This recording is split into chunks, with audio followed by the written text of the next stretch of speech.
बाळूमामांना 3 दिवस आणि 3 रात्री एका खोलीत कोंडून ठेवलं. पावसावर सत्ता गाजविली.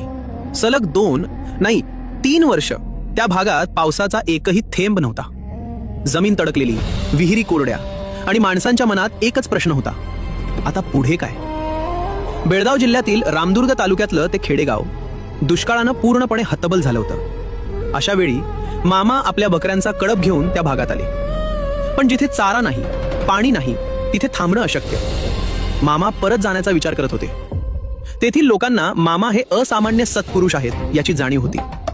मामांना पाहून पुष्कळ लोकांनी गर्दी केली. ते मामांना म्हणाले, तू साधा माणूस नाहीस, तू परमेश्वर आहेस. चारा पाणी नाही म्हणून परत जातोस हे तुला बरं दिसतंय काय?